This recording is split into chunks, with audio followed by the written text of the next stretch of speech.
ایک اس سے ذرا اندازہ لگائیے کہ ان سے کام لیا جا سکتا تھا بھٹو صاحب سے، ہم نے ان کو نہیں کام لیا ان سے۔ پروفیسر غفور جو تھے وہ انتہائی عمدہ انسان تھے، اور وہ اکثر بھٹو صاحب کو جو چیز بھول جاتے تھے وہ اپنا پورا ہوم ورک کر کے آتے تھے، پوائنٹ ٹو پوائنٹ بھٹو صاحب کی مدد کر دیا کرتے تھے کہ آپ نے بھٹو صاحب یہ آپ نے کہا تھا یہ آپ بھول گئے ہیں، تو ان کے حق میں بات بتاتے تھے بھلے وہ اپنے خلاف جاتی ہو۔ تو ایک دفعہ بھٹو مرحوم نے کہا تھا اگر میرے پاس 2 پروفیسر غفور ہوتے تو پورا پاکستان بدل دیتا۔ مطلب ان کو ایک اچھی گائیڈ، ایک اچھا مشیر کی شکل میں وہ صاحب نظر آئے۔ خیر یہ ایک بہت الگ کہانی ہے، دوسری بات ہے۔ اب آئیے اس طرف کہ بھٹو صاحب کا دور حکومت کیا تھا۔ بھٹو صاحب کا دور حکومت افراتفری کا دور حکومت تھا۔ وہ طوفان کی طرح آئے، آندھی کی طرح آئے اور طوفان کی طرح چلے گئے۔ ان کے دور حکومت میں کیا تھا، مخالفین کو جو ہے جیلوں میں بند کر دیتے تھے، ٹھیک ہے، صحافیوں کو جیلوں میں بند کر دیتے تھے۔ میاں طفیل صاحب جو تھے امیر جماعت اسلامی، ان کو جیل میں بند کر کے ان کی شلوار میں چوہے چھوڑ دیے تھے، قتل کروا دیتے تھے۔ ڈاکٹر نذیر احمد کو 26 قتل ہیں ان کے دور کے، ٹھیک ہے نا۔ جو وہ ذرا سا بھی ان کا مزاج برہم ہو تو وہ کہتے تھے فنش ہم، ریموو ہم، ٹھیک ہے۔ اچھا تو پورا ایک ایٹیٹیوڈ ڈیولپ ہو گیا تھا ان کے ساتھ کام کرنے والوں کا، سب ان کی مرضی سمجھ گئے تھے۔ اچھا وہ چونکہ پڑھتے تھے زیادہ تر سوشلسٹ لیڈر کو، ٹھیک ہے نا، موسولینی اور ہٹلر اور میکاولی، ان کو سب ایسے لوگ، تو ان لوگوں کی ٹیکنیک سیکھا کرتے تھے بھٹو صاحب، ان کو بہت غور سے پڑھا کرتے تھے۔ اب وہ سب لوگ جو ہے وہ طاقت کے استعمال سے حکومت کرنے کے گر بتاتے تھے، ٹھیک ہے۔ اچھا اب ان کے اندر وڈیرا بھی تھا ایک، تو یہ اس کی انہوں نے اکثر چیزوں کا حل جو ہے وہ طاقت سے ڈھونڈا، اور طاقت جو ہوتی ہے نا، دیکھیے طاقت کے استعمال کا خوف رزلٹ پروڈیوس کرتا ہے، لیکن اگر روز روز طاقت استعمال کریں تو پھر وہ رزلٹ پروڈیوس نہیں کرتا، پھر وہ تباہی پروڈیوس کرتا ہے، انارکی پروڈیوس کرتا ہے۔ بھٹو صاحب کے دور میں جو تھا صحافیوں کا جینا مشکل تھا، ٹھیک ہے نا، اخبارات والے بڑی مشکل میں رہتے تھے، اور کسی سے ذرا سی بھی وہ ہو جائے بھول چوک تو وہ جے رحیم تھے، ان کو ایک دفعہ وہ جلدی اٹھ کے چلے گئے تو جوتے لگواتے ہوئے ان کو واپس لائے ایف ایس ایف کے لوگ اور کہا تم لیڈر بنتے ہو۔ اچھا پاور فوکس آدمی تھے بھٹو صاحب۔ اب انہوں نے کیا کیا، دیکھیے رینجرز بھی موجود تھی، پولیس بھی موجود تھی، فوج بھی موجود تھی، لیکن انہوں نے ایک الگ سے فورس بنا لی تھی، اس کا نام تھا ایف ایس ایف۔ اچھا وہ کیوں بنائی بھائی؟ وہ اس لیے بنائی کہ فوج تو سوالات جوابات کرے گی، اگر میں کوئی ایکشن لینے کو کہوں گا یہ میرے تابع رہیں گے، میں جس کو جی چاہے اٹھوا دوں، جس کو جی چاہے بند کروا دوں، اور یہی کچھ انہوں نے کیا اپنے دور حکومت میں، تو اس کے رزلٹ اچھے تو نہیں آنے تھے۔ اب بہت سارے لوگ جو ہے وہ کچھ باتیں پوچھتے ہیں کہ بھٹو صاحب سے متعلق، تو وہ کچھ سوالات ہیں، جیسے لوگ کہتے ہیں کیا بھٹو صاحب جمہوریت کے بہت بڑے چیمپئن تھے، کہ تاریخ ان کو ایسے یاد رکھے گی؟ نہیں، تاریخ اس بنیاد پہ یاد رکھتی ہے کہ ایز اے لیڈر آپ نے کنٹری کو کیا دیا، اس بنیاد پہ نہیں کہ آپ کے کتنی تالیاں بجیں، اس بنیاد پہ کہ آپ نے اپنی قوم کو کیا دیا۔ بھٹو صاحب کو جمہوریت کے چیمپئن پہ تو نہیں، لیکن ایک محسن پاکستان کی حیثیت سے کہ انہوں نے ایٹم بم بنانے کے لیے جگر گردہ پیدا کیا، اس طور پہ ان کو یاد رکھا جائے گا۔ اچھا کیونکہ ان کے اپنے مزاج میں جمہوریت نہیں تھی۔ اچھا ذرا اس بات پہ غور کیجئے کہ مادر ملت فاطمہ جناح الیکشن لڑ رہی ہیں کس کے خلاف؟ اس وقت کے ڈکٹیٹر جنرل ایوب خان کے خلاف، اور بھٹو صاحب جو جمہوریت کے اتنے بڑے چیمپئن سمجھے جاتے ہیں، وہ کس کی کیمپین چلا رہے تھے، کس کو سپورٹ کر رہے تھے؟ وہ ایک ڈکٹیٹر، ایک عامر ایوب خان کے کیمپ میں کھڑے تھے، ان کو سپورٹ کر رہے تھے۔ شرم کی بات ہے جو لوگ اندھی تقلید رکھتے ہیں۔ اب میں نیکسٹ بات بتانے جا رہا ہوں، اگر ان کے اندر ضمیر ہے تو اب اپنے منہ پہ نا ماتم کرنا شروع کر دیں۔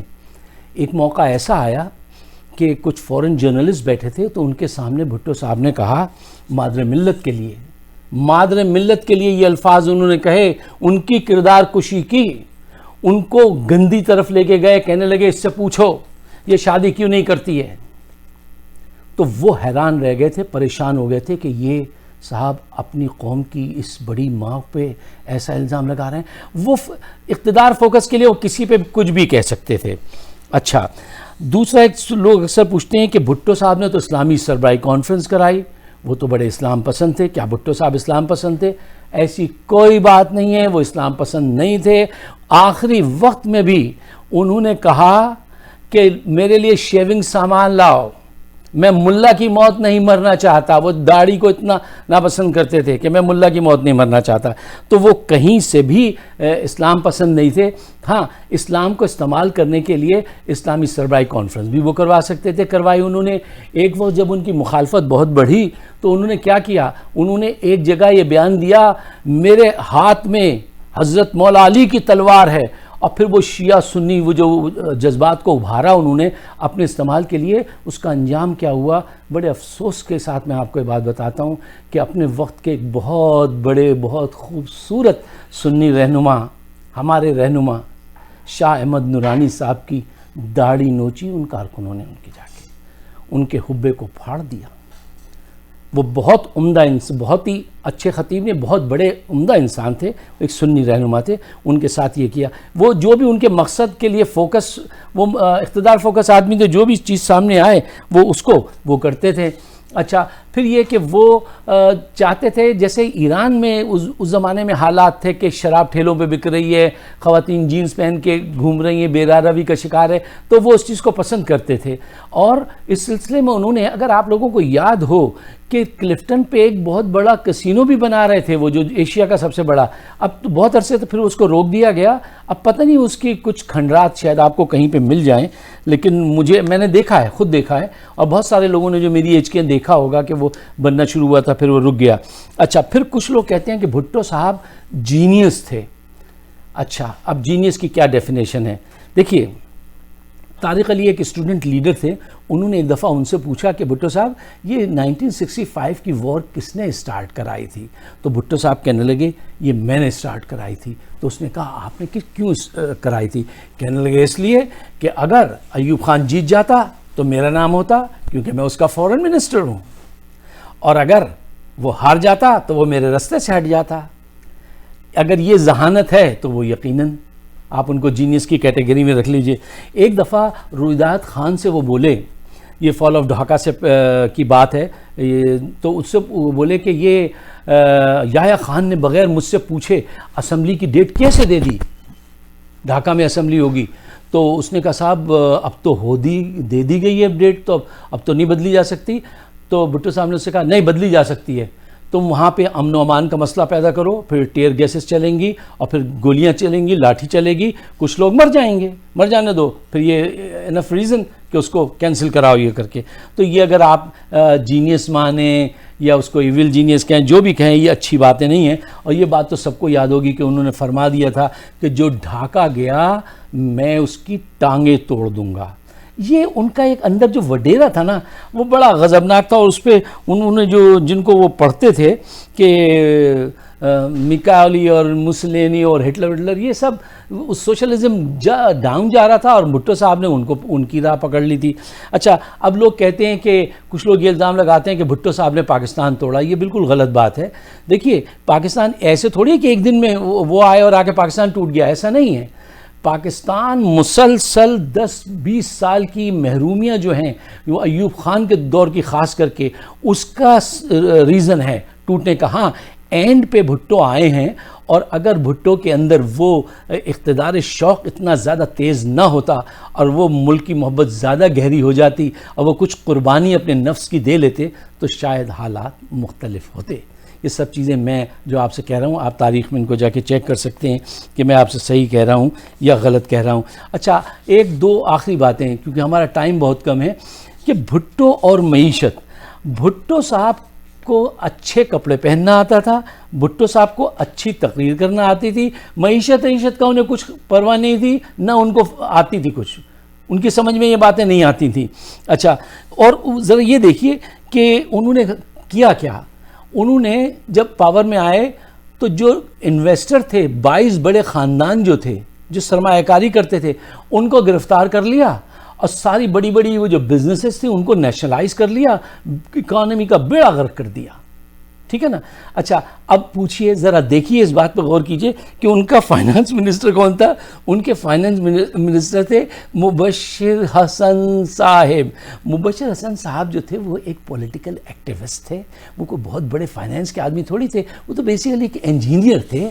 بائی پروفیشن, اور ان کو جو ہے فائنانس منسٹر بنا دیا گیا. ان کو تقریر کرنے سے تقریر کی لذت تھی بھٹو صاحب کے لیے, خوش لباسی تھی, اور شاعران کے ساتھ بیٹھ کے وہ یہ گپ شپ کرتے تھے کہ کسی سوسائٹی کو دیکھنا ہے کہ وہ کتنی آزاد ہے تو یہ دیکھو وہاں سیکس کی کتنی آزادی ہے اور کس طرح سیکس ہوتا ہے. تو یہ ان کے سبجیکٹ تھے. اچھا, بھٹو صاحب کے متعلق یہ کہنا کہ انہوں نے پاکستان کو جو ہے بہت بڑا نقصان پہنچایا ہے, تو کسی حد تک یہ کہہ سکتے ہیں, لیکن یہ کہنے سے پہلے آپ کو یہ بھی کہنا پڑے گا کہ بھٹو صاحب نے پاکستان کو بہت بڑا فائدہ پہنچایا ہے, اور ان کے نام پر آج جو لوگ کام کر رہے ہیں وہ پاکستان کو لوٹ رہے ہیں, ان کے نام کو کیش کرا رہے ہیں, جو بالکل غلط بات ہے.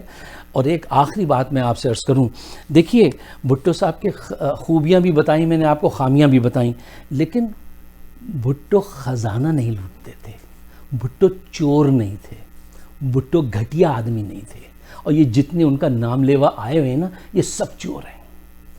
ہر اینٹ کو اٹھا لیجیے آپ پیپلز پارٹی کے, اس کا مفہوم لوگوں نے یہ بنا دیا تھا کہ پیو پلاؤ پیلو مارو پیو کھاؤ پیو بھاگ جاؤ, یہی انہوں نے پرپس بنا رکھا ہے.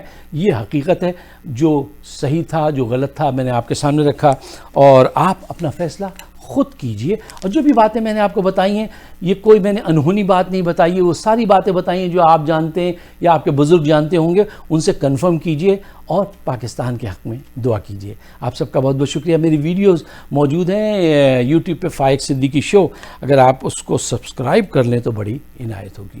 شکریہ. شالیمار حلال میٹ اینڈ گروسریز, امریکہ کا سب سے بڑا اعلیٰ کوالٹی حلال meat chicken and groceries store. Corona virus pandemic کی وجہ سے معاشی بحران اور مہنگائی کے طوفان میں جکڑے ہوئے صارفین کے لیے president Shalimar group of restaurants and king of sweets Sait Latif کی جانب سے زبردست رعایتی پیکج کا اعلان. Whole baby goat and lamb $6.99, beef with bone $3.99, beef قیمہ $5.99, ہول چکن $1.99, چکن قیمہ $1.99, zebra rice 40 pound $45, Shan masala 99 cents, and much more. 100% satisfaction with money back guarantee by Sayyid Latif. Free home delivery by Go Meat website. Shalimar Halal Meat and Groceries, Island, New Jersey. Phone 732-283-7474.